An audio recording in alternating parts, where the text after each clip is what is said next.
I think we might be. Yes, we are, because that is the name of the show. Welcome. I am Sam de Leve, and this is our Children of Éarte after show, where I expound upon the delightful things our party is doing while they take a week off to properly prepare for Rat Party theme rats. With me today is Jennifer Kretchmer, aka Maeve Flynn. Thank you for joining me today. Give us an intro about your greatness, if you would be so kind. Hello, I am Jen Kretchmer. I play Maeve Flynn.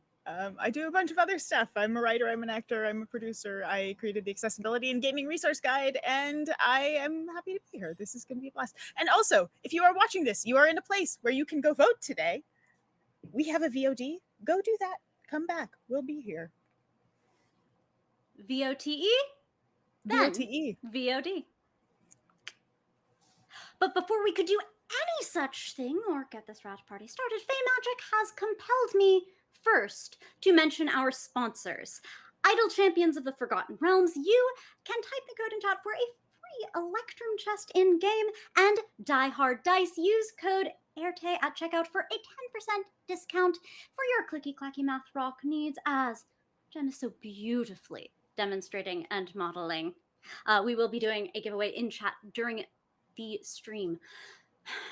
And with 60% less Fey danger, on with our show. And a reminder, you too can ask Jen questions like, how can I convince my friends that magic is a reality TV show, by asking your question with question in all caps in chat. But I go first. So let's get started. Jen, do you typically play troublemakers? You have introduced yourself so many times as the friendly local troublemaker. What led you to choose that archetype for Maeve? I actually don't often play troublemakers. Yeah. So Maeve is a big change for me. For anyone who had followed kind of the characters I've played previously on longer running streams, I played your friendly neighborhood book wizard previously. I was my last character was almost the parental unit of the group, and was the one saying no, don't do that. And so instead I wanted to be the one that people were yelling after me, no, don't do that. This time around. But no, Maeve is I think I apologized to the cast as Maeve developed in advance. Because I really did want to play something that was really different for me and was a challenge, but a fun challenge. So if you're used to being sort of the well-behaved one, how has it felt to push yourself out of that and go and make trouble? It's been a lot of fun. It's been a blast. I think I did so much work on Maeve before we started that some of it has started to feel a lot more natural than it was when it kicked off. But I still catch myself starting to fall into old habits once in a while, and I have to go, oh no, you need to make the trouble now. You need to take action. You need to make choices that are outside of the systems that exist, and let that be, constantly be driving forward with Maeve rather than sort of hanging back. Do you have a favorite flavor of trouble that Maeve has caused thus far? Because you have we've seen different looks. It's true. Yeah, I have shown a few different flavors of chaos. I love prank Maeve. I think there's something really fun about her playfulness, that there's not a maliciousness to her pranks, to her chaos, but they're entertaining to anyone in on the joke. But it's never turning someone into the butt of a joke. It's never putting someone else in harm's way in the path for that fun. So I think that right now, I think, is my favorite flavor of Maeve chaos, though apparently cutting important chords has been a new and exciting development. I'm I'm sure it all goes perfectly well. Don't Be fine. all of it always. That is what we tell ourselves in the off week of Children of Éarte, to try to be okay and actually rest in our week off. No, we're tense all the time. It might not be fine. Fine. Totally So fine. Totally fine. then let me ask diegetically, how much could you tell us about how she got so gosh darn good at this trouble? Because one does not trip and fall into a lockpick set. It's true. So every piece of Maeve that I have shown so far, I had in her backstory. I mean, I have a journal that I wrote as Maeve. I really put pieces together about her childhood. You know, I knew I wanted to get her to this place where she was playful and having fun and very chaotic, but I wanted to know where that would come from. Some of that was I took inspiration from different media, but also I really tried to, you know, follow the thread backward in her life and see what things might make that happen. She's an army brat. She moved around a lot. She didn't have an opportunity to form close bonds with many people. So that meant that she didn't have a lot at stake. There wasn't a lot of reputation she had to worry about. So if she made mistakes, didn't matter because in 3 weeks she was going to be somewhere else. So things like that made sense to me in terms of building out her psyche and her personality. In terms of the lock picking, there are a number of reasons for that, some of which we will get to later on, but certainly I did introduce that she has these tools with her, and she is not, you know, she's not using your traditional lockpicking set, but she's working with an Allen wrench and various other, a pocket knife, things like that. So. Oh. Yeah. I get it now. Yeah. I mean, I should. I have one right here. Oh, yeah. No, I've got my metrics. I've got my Imperial. Yeah. So, I actually love that she's such a kind troll, now that I'm thinking of it and realizing it. At least to people who have not wronged her. I think if you cross her, you're setting yourself up for a little bit more pain. And she might merit that wrath.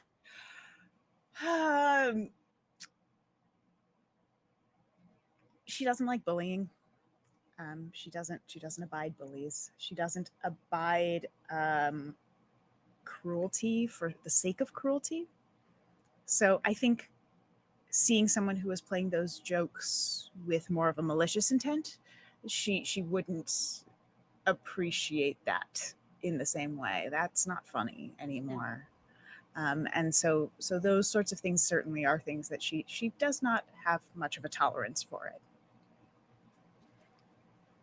So you clearly did a lot of prep work building up to Maeve. You didn't just throw her in and be like, let's find out what this person is from.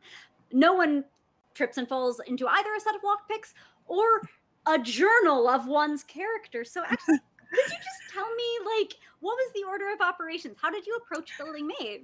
I knew roughly what type of, I think I started with the class, and then knew that I wanted to go far away from Melindra and do something very different than my last character, and started building out pieces from there. And then I think there just were little things that started influencing what I was doing. I think I had a version of her that was very much enmeshed in like hacking for a while. I was playing with the idea of her as a hacker. And then as I kept going, that just didn't feel quite right. So I'm trying to remember, but I also know that I went into a long phase of watching a lot of media and reading a lot of stories with these kind of troublemaker characters. I would say the closest character for her in terms of her creation, it would be Jim Halpert from The Office and Lulu from Phoebe Waller-Bridge's Crashing. Those two, I think, more than any others really stuck out. But I went through a whole phase of watching like terrible people shows about people in very liminal phases of their lives, where the story is about how they grow up, and how they kind of learn to take things on, I suppose. The other big piece of it was because I knew we were doing a fairy tale, and we couldn't play. I mean, it didn't make sense to me to play children, even though we are the Children of Éarte. But to play actual minor children, I wanted to play with the idea of liminality. And for me, the closest other phase to that is right out of college, early 20s, not really sure what you're doing with your life, not really sure where you're going. You don't have, a partner or family or anything that is sort of tying you down yet to a certain place or responsibilities at a job. And so that all factored in pretty heavily as well. I mean, you talk about your media influences as people who like need to grow up because there's things they've got to do, but at the same time, she's also the person whom the party turns to in a lot of ways. Fallen Angel accurately asked, how do you feel about the party turning to Maeve for answers to all the weird things that are happening? That, I think, is the most unexpected part of this so far, because I did not anticipate that. But as soon as we saw the will-o-wisps, and I sort of had that moment of, oh, but if you spend time in your life in Ireland or with Irish family, folklore and superstition is certainly part of that culture. That makes sense that would be, that's a story that you get told. It's a bedtime story. And to see it embodied by these things that might be an explanation for what's happening, that it's just a very strange thing that's become something that she's taken on. But I think it's exciting because it does help provide a trajectory in some ways. And certainly a locus of lore, which Maeve has also rather become, at least if by knee-jerk intuition, she seems to be the first person to think of it quite often. Yeah, one of the things that I intentionally did when I was building Maeve and assigning her stats was I gave her more intelligence than I would normally give this kind of character, in part because I love puzzles. I design puzzles, and I know how much Deb loves puzzles. And I knew that Jen would not be able to help from diving in onto puzzles that were placed in our pathway. And so I wanted to make sure that I was creating a character where that was justifiable, because if I did not give Maeve an intelligence score where that seemed reasonable, then I would be sitting there solving things and being frustrated. I couldn't make that count. Yeah, but just also, sitting there like the young Dickensian orphan with the nose pressed against the glass, looking at the beautiful puzzle that it doesn't make sense for your character to touch. Like, I have the solution here, and I can't tell anyone. I'm going to have to sit on it. I'm just going to resent that I have it solved and can't do anything with it. But also, just because you give a character a high score, particularly with something like intelligence, does not mean they have to make good choices. They can know what the good choice is and actively choose the wrong thing. And that's where I think Maeve shines. She knows what the right choice is, and she'll go, well, let's not do that. Do you think she has been the impetuous or impulsive? Do you think she's been making some bad choices? Do you have any favorite bad choices?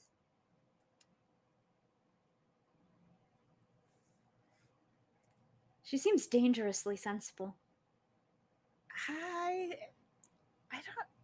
not sure yet. Like, I feel like there are bad choices being made.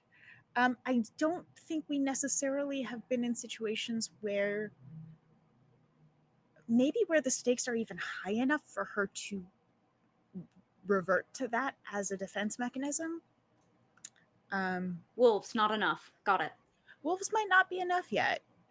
And certainly she did go stab things, which for her, I think, has not traditionally been where she goes. I think she is not someone who generally has historically liked to confront things head on. I think she'd rather, set the trap and then watch from a distance and just be like, 3 more, 2, 1, there it is. But you get good at sneaking and that whole skill set, or you're comfortable with confrontation, but maybe not both. Yeah, and I think she also is setting, like, I think she's good at setting things up to let them fall apart when she's not close enough to have the blame put on her. She can get out of that, and it is this avoidance of confrontation, of direct confrontation, though she's not afraid to speak truth to power. And I think often that's something that chaotic characters can do. It's not always a good choice, but it is that's part of the appeal of chaotic characters. They really can say anything, especially when they have nothing to lose. So in 3 weeks, you're just going to move to a new town, right? Impermanent. Another mirror shard. How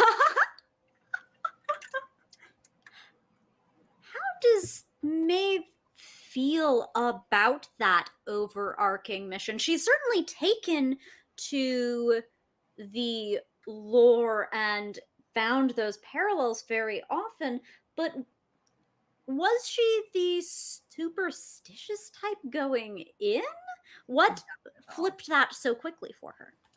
I don't even know fully that she believes that yet. I think it's just sort of going, well, that sounds like this, but that's mythology, so that's folklore, that's, so there's an idea of she doesn't have to commit to it yet, but she can say it might be this. That also opens up the possibility she might throw something in there that's not quite true. She could make up her own stories. She could, I don't know. Not sure where I was going with that. Wait, it's not a reality show? For Fairuza, it absolutely is. There's cameras everywhere. Okay. You had me worried for a minute there. Those are producers in the woods, 100%. Okay, all right, yeah. For the record, wolves, you are enough. You're enough for me. And you're certainly enough for Neb. So we also have some other flavors of conspiracy that I am pleased at and yet did not expect. Cassius asks, is Maeve the secret non-human, or should we be checking with Robin? Legally, on the Éarte, you have to tell me if you're a Cylon. Yes, I'm a Cylon. No, you'd have to check my spine, right?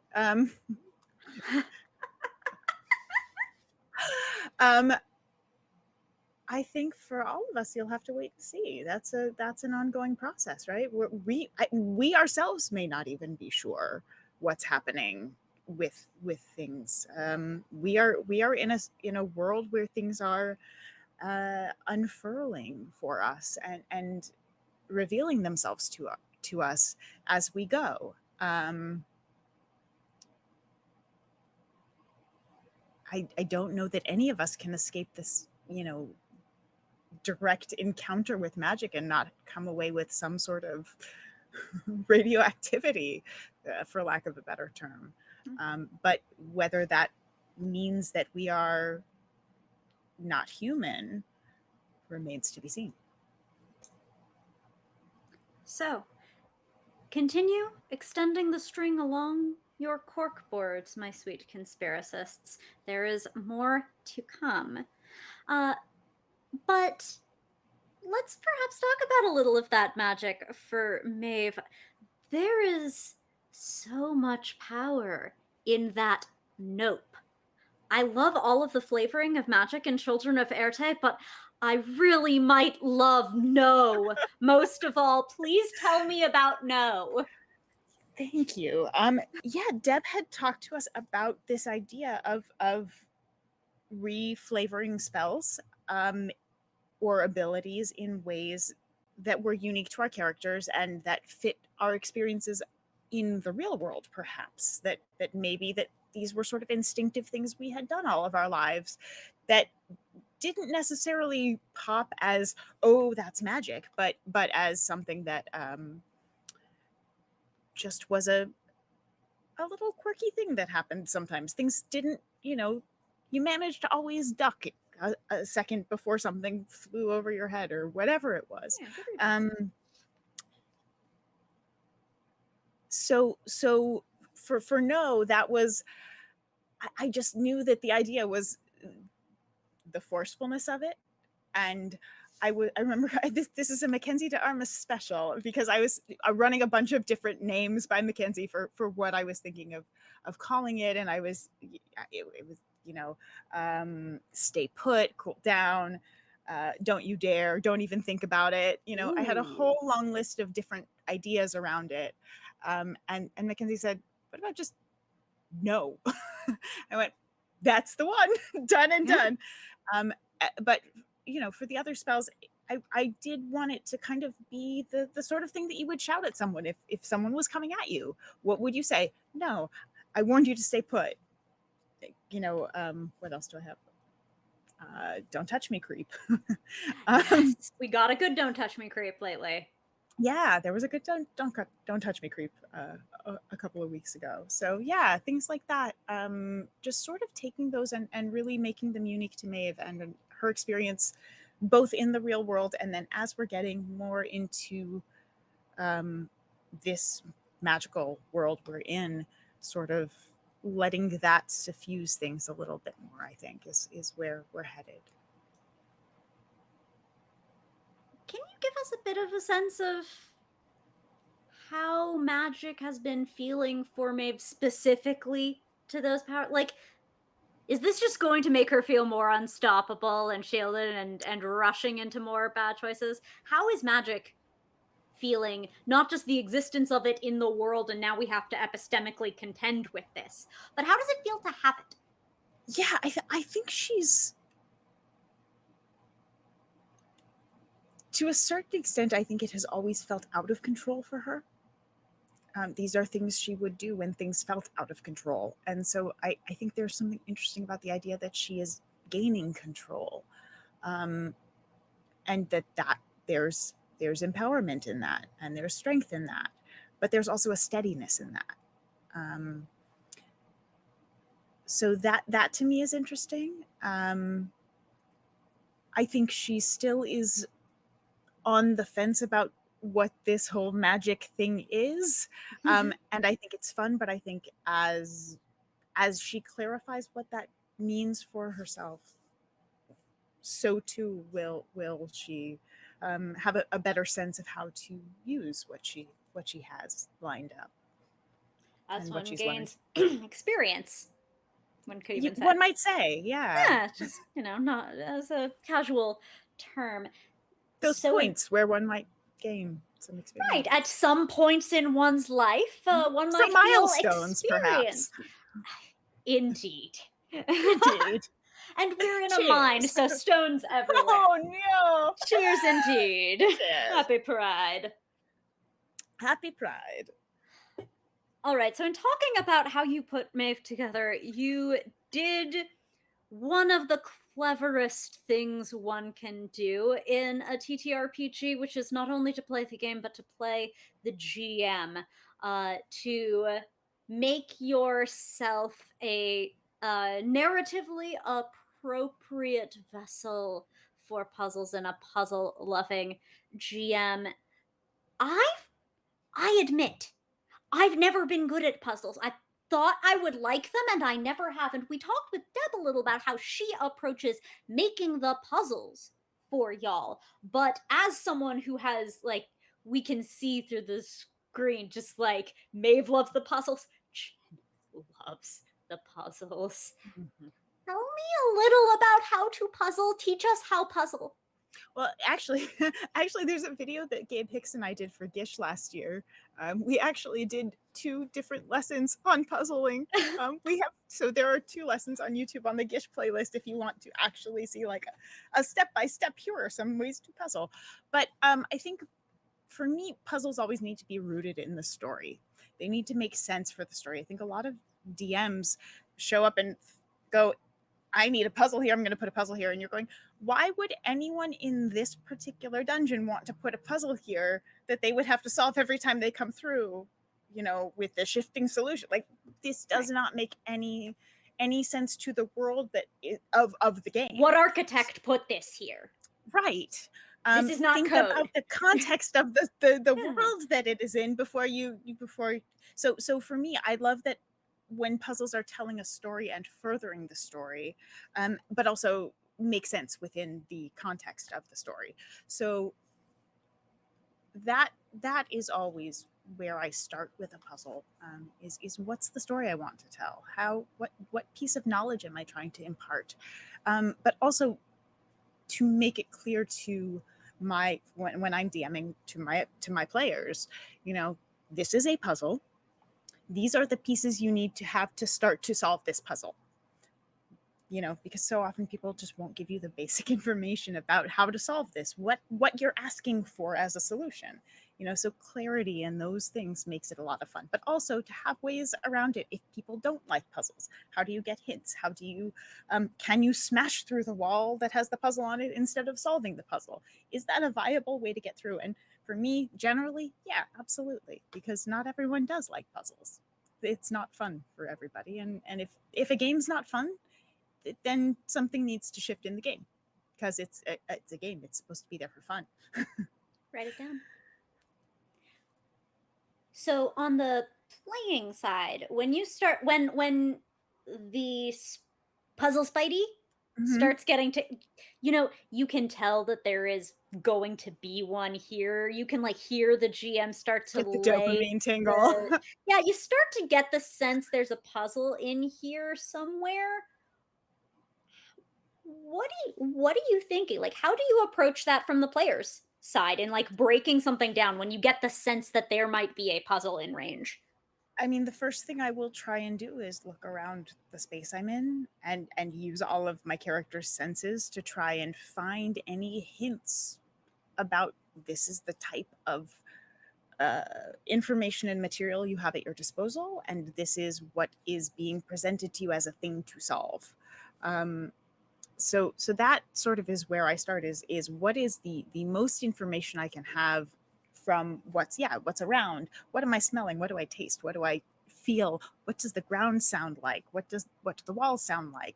You know, if I pull this back, is there something behind it? Does this fit into that spot? And does it change what any of those other things are? You know, just the sort of getting that clearing the tabletop off for that.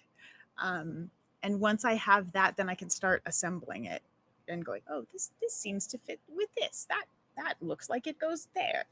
Oh, there's a word here. That word doesn't make sense. What is it, in the wrong language? Is it in the wrong order? Does it correspond to numbers? You know, is it matching up with shapes? Are the letters from our names? Like, what could this possibly be? But also trying to look at it from the character's perspective, because the character might have no interest in it. And if that's the case, then they may either provide completely useless information, or they might provide random information seemingly, but it might be the thing that can help make someone else go, oh, that's a such and such. I mean, a broken pocket watch is right twice a day. Maverick 2 has a question, and now that they've asked it, I have the same question. Is Maeve's Allen wrench metric or standard? Oh, I have both. I mean, I'm assuming Maeve has both, to be completely honest. Is it on the same key for you? It is.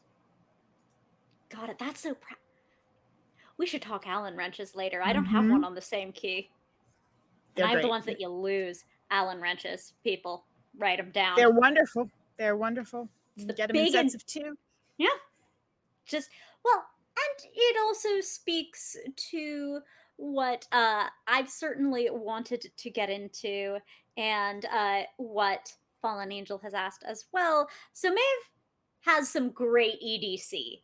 Maeve Mm. brought a lot of just in case items to her vacation. In real life, do you carry a lot of similar types of items as well? Yes, I do. Maeve's bag is basically Jen's bag.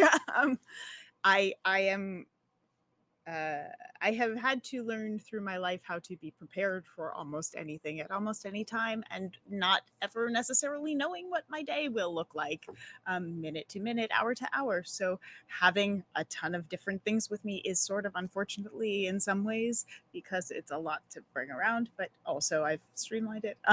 It's But oh my gosh. but that's part of my day, is my bag has a number of different things in it. And I remember things like I would go to Disneyland with a group of friends and someone would get a blister and I'd be like, I have a first aid kit. Yeah. you know because I have to. That is part of my life. Yeah. So yes, Maeve certainly has had similar experiences on that front, in terms of knowing that she needs to kind of be prepared for any situation. Is there anything we might find in Maeve's EDC that we wouldn't find in yours? Oh, that's a good question. Now I have to look at her inventory and think about that. It has been truly There, delightful to see just how much EDC y'all have. There's so much preparation. It's beautiful. yeah, I think Maeve probably has a few more flasks than I would have in my EDC. That's fair. I think Maeve has. There are a couple of things that I am not going to share yet, but yes, there are definitely a few things about Maeve's backstory that may be in her bag. Oh, the bag story, of course. The backstory. And I think she's on a vacation where there's, I mean, I'm in Los Angeles. There's a lot more cold weather gear happening for me. Yeah. Yeah. And a bit more travel material. I think those are the main things. But in general, her bag is pretty close to what I keep in my bag. Yeah.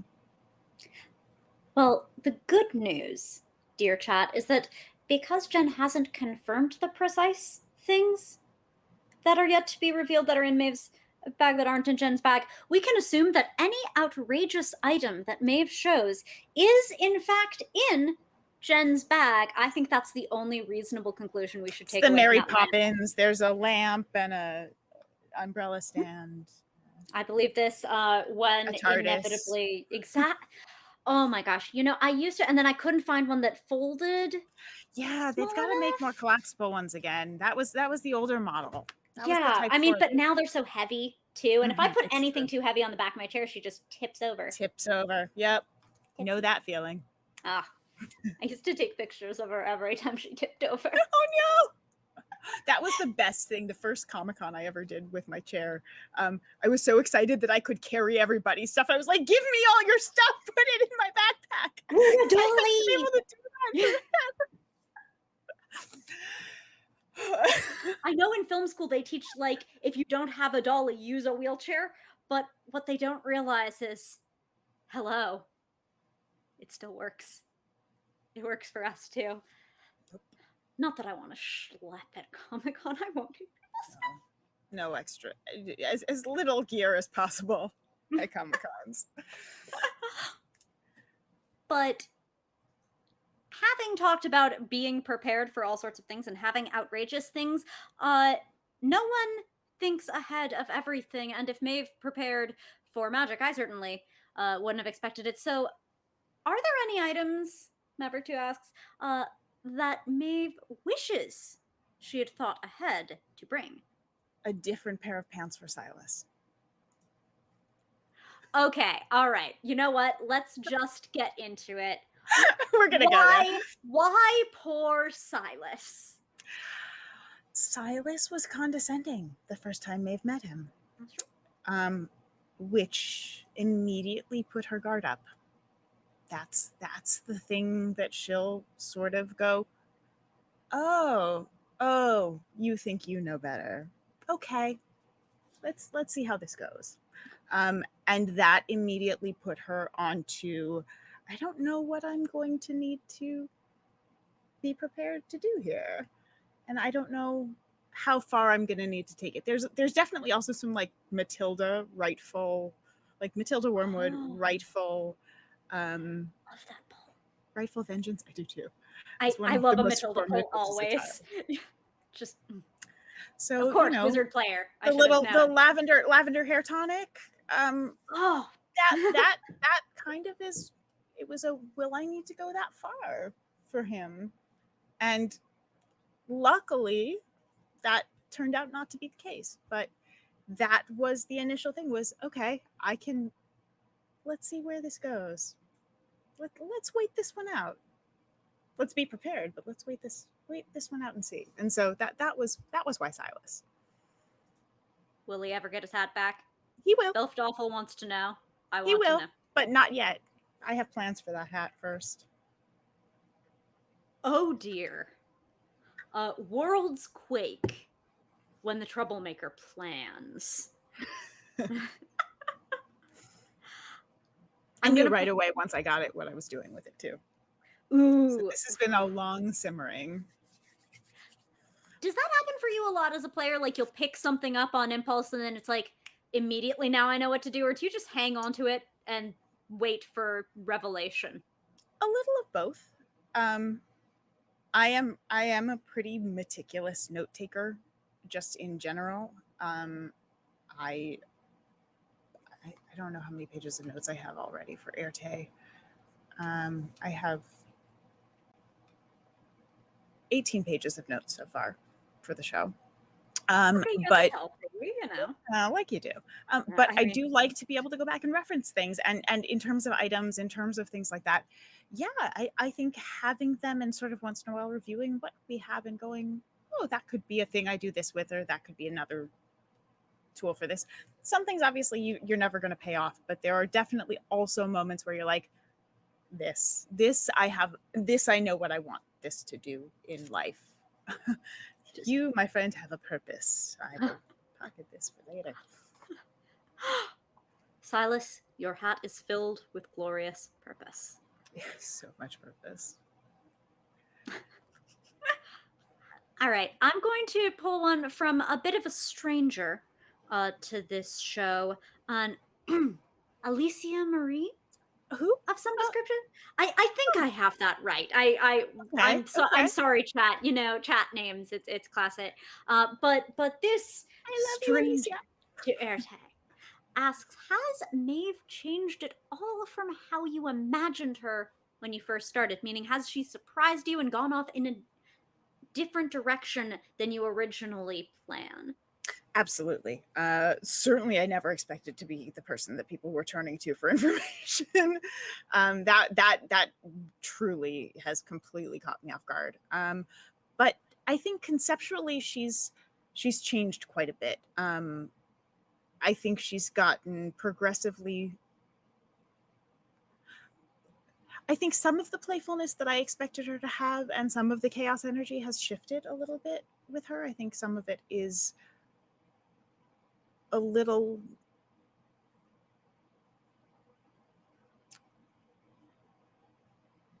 I think some of it is a little bit slower than I expected, if that makes any sense. Like, I think I expected Maeve to be all of the things right away as soon as the idea came into her head, and instead there's a little bit more scheming. Not scheming might not be the word, but she'll hold on to things for a moment. She's not going to put all of her cards on the table right away. That makes sense in a certain sort of like we learn pacing kind of way.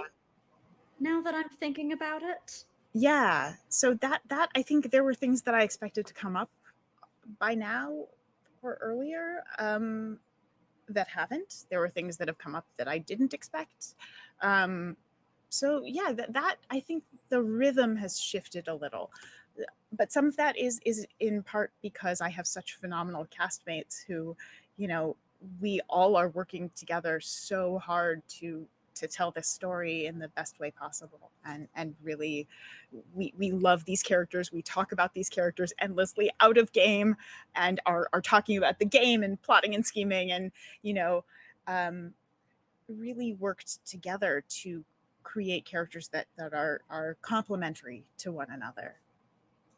Okay, so was there a lot, like, I know when I first get into games, we'll have had our session 0 and all of that goes well, and we've conveyed what our characters are, and we start playing, and there's this sense to slide to fit into the niche so that everyone has the complementary aspects of the party once you start playing. Has that happened with Maeve, you think? A little bit, but I think it's more in terms of our personality, because I think we are caring with these characters. I think we are caring a lot less about, oh, this is their class, oh, this is their race, oh, this is their, you know, background, these are their abilities, then I think we hadn't, or at least than I had expected. And we've leaned so much more heavily into what are the complementary aspects of our personalities, of our backstories, of our experiences. What can we, you know, what is a point of potential tension between these characters? What's something I can learn from your character? I think especially the what can I learn from your character has been just, I don't ever want to go into a game without thinking about that ever again. It's been so revolutionary in how I think we've approached this process.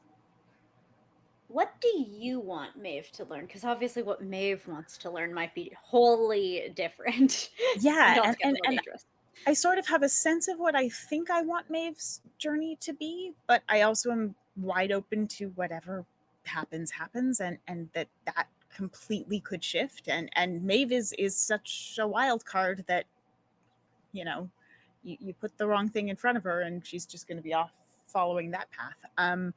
But I think because I wanted to go from the root. I love mythology. I love fairy tales. I always have. I wanted to kind of follow that journey. So for Maeve, I intentionally started her as someone who doesn't have anything tying her to. She's not rooted to anything. She doesn't want connections to anything. She doesn't want to be responsible for anything or to anyone. And to me, that's an obvious, you know, that's a growing up thing for her. So I think that the simplest way I can put it is, I think what I want for Maeve is I want Maeve to learn how to grow up. Yeah.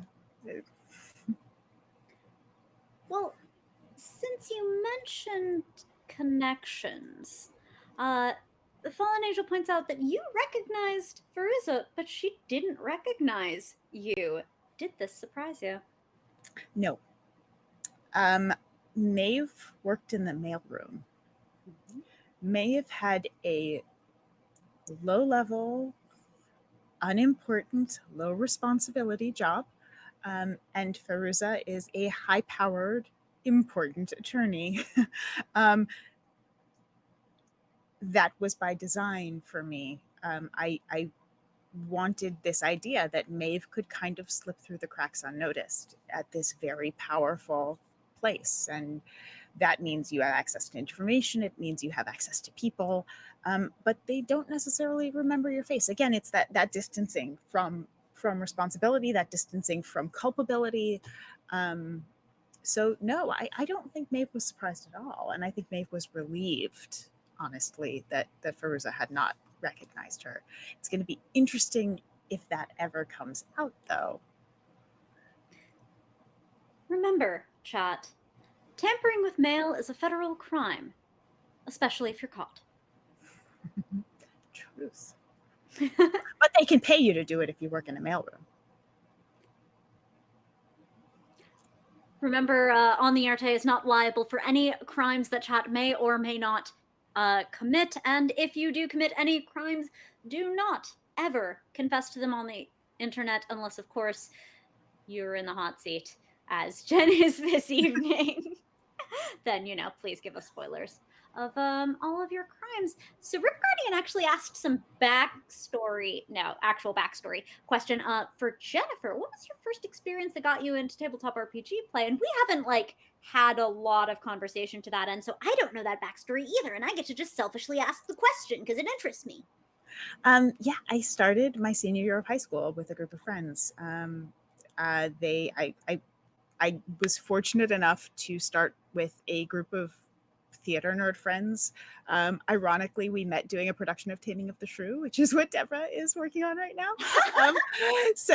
But they became my closest friends at the end of high school. And at one point, someone was like, I want to play D&D. So this was when I actually got started in regularly playing. Prior to that, about I don't know, I was probably 14. I had gone to a performing arts camp, and my brother had gotten into D&D. And he had tried to explain it to me. I was very into fantasy books and all of that, but it didn't quite click. But then when I was a senior in high school, I may have stolen his books, and they remain on my shelf next to him. He cannot have them next to me. He cannot have them back. I mean, hypothetical books. Chat, if you thought you heard something, no, you didn't. Nah, he knows, it's fine. But no, and we started playing, and we played constantly, like every weekend for all through, whenever we were home from college and past that, and for years and years and years and years. So that was how I got started, and then found other friends who played, whether in college or after college, and then discovered this whole circle of people in LA who played, who were working in TV and film, and it just was a really interesting process. And then realized that there were not a lot of femme folks who were out there DMing or talking about D&D, and someone said, hey, you should really do this. And that was a kick. And then starting to get people saying, hey, I started playing because I saw that someone kind of like me was doing this. And then, of course, I started talking about the disability stuff more publicly, and that then became part of it, as well as like advocating for that stuff. And so that was sort of the trajectory of all of this. That felt like a ramble. This is on the Éarte, the preferred premier location for all Jen Kretchmer rambles. But we've played it cool, like we are not both extremely passionate about this topic. But you took your lovely disability advocacy and disability identity, and we have a Maeve. We have a Maeve. We do. Yeah, Maeve is disabled. And I'm proud of it. And it's important to the character on a lot of levels. But it was important to me that I play a disabled character in a long-running campaign, and give that an identity in a fantasy world. And Maeve was a really easy way in, because we were coming from the real world into a fantasy world. But I don't want anyone to expect that Maeve is going to be looking for a cure or going to magically be cured. Like, those are not things that are going to be part of her story. But surely that's what every disabled person wants. Oh, definitely. Yeah, No, not at all. That is a false narrative. We live great lives that don't need fixing. So that was important. And I wanted Maeve to, I wanted to represent something akin to my own lived experience, which is why Maeve doesn't always use various devices or wrapped joints or stabilizing things or, any of that. But if she gets knocked in a fight, that might not go so well. That might require some fixing things and putting things back into place and using something to help for some time. Oh goodness, the weather's cold out there, isn't it? It's really cold. I hate everything about that. Yeah, not good. And snow too. Navigating snow. Yeah. Yeah, I don't put snow chains on Phoenix for a reason. No, absolutely not. Not good times. Have you played a character with a similar disability to you before?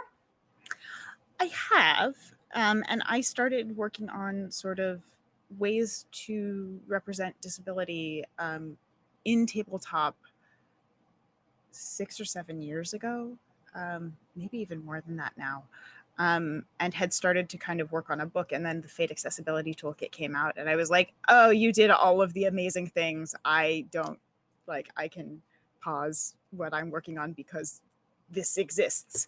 But it was kind of, I've occasionally dusted off different things. Sometimes I use mechanics, sometimes I don't. Sometimes I, focus more heavily on it. Sometimes I don't. But yeah, I think I played a superhero in a game, and I that character had EDS, and yeah, different characters, different places. But I'm realizing that I haven't played any bendies. Or at least no one I've like overtly gone out of my way to code as bendy. I think honestly, if my GM ever narrated a pop, I would expire from pure empathy. Yeah, it's a really unique experience to have, and so to have a chance to sort of put that on display and normalize it, and also show kind of how some of those things that a lot of people would absolutely panic and think that was a huge deal, and for us is it's getting out of bed. We have to do that. It's just there are things that just aren't that big a deal. So having a chance to reframe things in that context has been really, it's special to be able to do that in this context, and it was important to me that this is with a community of a group of people I really trust and who I knew would be respectful and supportive of it, and I talked to them about it in advance of the show too, and that was something I was considering, and everyone was like 100% on board, which was awesome. How many of these folks have you worked with before? I realize I don't actually know. I know I often have to build up like a fair amount of trust before I will like trust a group with my disabled like characters or identity, and it has looked so comfortable with the Children of Éarte table. I mean, Lauren, Adam, and Hope and I had been playing together on the Heroes adventures for the last 4 years, and truly, like, they're some of my closest friends. I love them like family. They are, I just like, I'm gonna get emotional if I talk about this too much. Well, we couldn't have that on an after show. But I adore them. I am so fortunate to have them in my life, and they're a big part of how I got through the last couple of years. Alicia I knew, and we had done, I don't think we had played together prior to this, but we had done disability panels together. So that was really exciting to have her join us, and so there, obviously it was someone I trusted and felt comfortable with. And Deb was the only person I didn't know, but also Deb has connections to that world as well. So that's all been, it's people I trusted everyone here, and it's not a character I would bring out anywhere, but this was a group I really did feel safe with. So it shows very nicely. I'm so lucky to get to roll dice with these people and to know these people. Like, they're just the most wonderful, extraordinary humans. I like, truly, I'm so fortunate to have them in my life. We're always lucky for the fortune of running into the people whom we appreciate, but I assure you it is not purely luck that has you at that table, Jen Kretchmer. Thank you. I'll just call it like I see it, and as all the chat sees it. But For those of us who don't have the great fortune of being Jen Kretchmer, we at least get the opportunity to get a little bit of hint and tip on attempting her luminescence. So Fallen Angel asked, how do you get into your roleplay character? How do you find their voice? So please expound upon it that we might learn, especially because I really do love your dialect work for Maeve. Thank you. I like dialects. They're fun for me. They also help me keep characters straight from one another, just because it can be so hard to keep characters distinct when you're playing in the same physical space. Worst time keeping characters straight. It's really hard. And so I actually do a lot of things for Maeve that I've never done before, and they've been really helpful. But for Maeve, as soon as I realized what her name was, as soon as I got her name as Maeve, I mean, I'm very, very picky about names. They always have lots of meaning, both in world and out of world for me. So I had a really tough time picking a name. But once Maeve, actually, her first name was easy. The rest of her name was harder. But once I had figured out who she was, I love the name Maeve, but immediately I go to Irish, and that just felt right for her. I was playing with, yes, having an accent, no having an accent, but it really felt right to keep her very distinct from anybody else. And it just changes my posture as I play her. But also for her, I have a playlist I listen to when I'm getting ready for the show. That's really fun and has a bunch. At some point I will make public, not yet, but at some point. But it's quirky and it gets me energized and focused, and it puts me in her headspace. And I do the hair for her, and I have her kind of clothes. I have a couple of pieces of jewelry that are Maeve jewelry. And then I actually have a perfume that I spritz once, just because smell sense memory is so strong. And that helps remind me who I am that day. Because I knew it was going to be too easy when I saw, Lauren and Hope and Adam to just instinctually go into Alindra's British accent and start telling them all the things that their characters are doing wrong. So switching to having those reminders of, oh, this is Maeve stuff, has been really helpful. Dialect does a remarkable amount to just create a very big wall between characters. Do you have a keyword that you'll say to get locked in for Irish? I mean, her name alone, just saying Maeve Morgan Flynn, sort of just slides me right into it. And I think there are one or two of the songs that I'll sing along with sometimes. But I do have other phrases. I'm trying to remember what they are. I'm completely blanking on what I say right now. But I had one that was, well, boys, would you like to dance? Ooh, that was early on. One of the phrases I was playing with for her. That's a fun one on so many levels. Mm-hmm. All right, develop a ritual, develop a playlist, maybe do some fun things with your hair and jewelry, and ask boys if they like to dance. This is the best way to get into character. You have heard it here first. But unfortunately, that'll about do it for us. The time must be doing some kind of magic, because that felt altogether too short. Jen, could you please tell the people, as if we haven't been talking for the last hour, who you are and where they can find you out on the wide internet? Yes, I am Jen Kretchmer. You can find me on the internets, on Twitter and most of the places as @DreamWisp.